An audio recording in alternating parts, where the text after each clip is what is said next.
નવરચિત વાવ થરાદ જિલ્લામાં કરવામાં આવશે રાજ્યકક્ષાના 77મા પ્રજાસત્તાક પર્વની ઉજવણી। વાવ અને થરાદ જિલ્લામાં વિકાસલક્ષી કાર્યોનું કરાશે લોકાર્પણ તેમજ પરિચય પુસ્તિકાનું કરાશે વિમોચન। સાથે જ રાજ્યપાલ અને મુખ્યમંત્રી દ્વારા 43 જવાનોને ચંદ્રકો થશે એનાયત।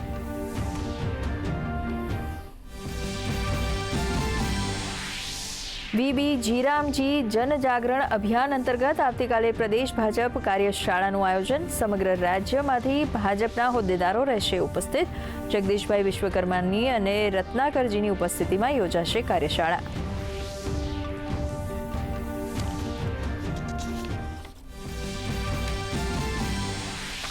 અર્જુન મોઢવાડિયાએ સાણંદના ખોરજ ખાતે અઝિસ્ટા સ્પેસની ઇલેક્ટ્રો ઓપ્ટિકલ પેલોડ ફેક્ટરીનું કર્યું ખાતમુહૂર્ત। ₹500 કરોડથી વધુના રોકાણ સાથે નિર્માણ પામનારો દેશનો પ્રથમ integrated private satellite plant. Satellite ડિઝાઇનિંગથી લઈને ટેસ્ટિંગ સુધીની તમામ કામગીરી થશે એક જ સ્થળ પર। પ્રજાસત્તાક દિને દિલ્હીના કર્તવ્ય પથ પર રજૂ થશે ગુજરાતની આકર્ષક ઝાંખી।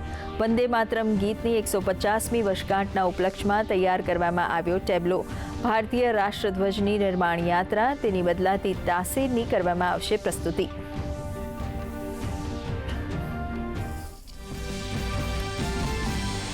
દાઓસમાં WEF દરમિયાન નાયબ મુખ્યમંત્રી હર્ષ સંઘવીએ હિટાચી એનર્જીના CEO એન્ડ્રિયાસ શિરનબેક સાથે કરી ચર્ચા। ગુજરાતમાં હિટાચી કંપનીની સ્થાપના અને વિસ્તાર માટે કરી વાત।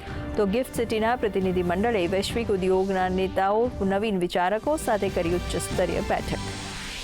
કેન્દ્રીય ગૃહમંત્રી અમિત શાહે દેવભૂમિ ઉત્તરાખંડમાં હરિદ્વારને સપ્ત ઋષિઓની તપસ્યાની પાવન ભૂમિ ગણાવ્યું। કહ્યું વિશ્વની સમસ્ત સમસ્યાઓનું સમાધાન ભારતીય પરંપરામાં છે।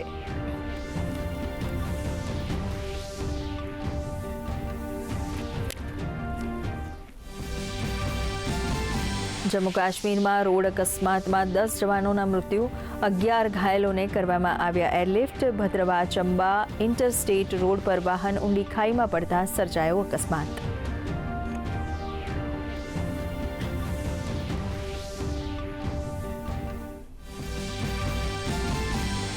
ભારત અને યુરોપીય સંઘ વચ્ચે જલ્દી થઈ શકે છે સંરક્ષણ સમજૂતી। EUની વિદેશ નીતિ પ્રમુખ કઝિયા કાલ્સે યુરોપિયન યુનિયનની સંસદમાં આપી જાણકારી।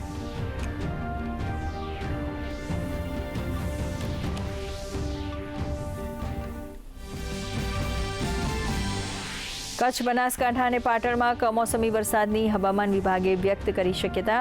આગામી 24 કલાક બાદ લઘુત્તમ તાપમાનમાં ઘટાડો થવાની સંભાવના। આગામી 24 કલાક બાદ વધી શકે છે ઠંડીનું જોર।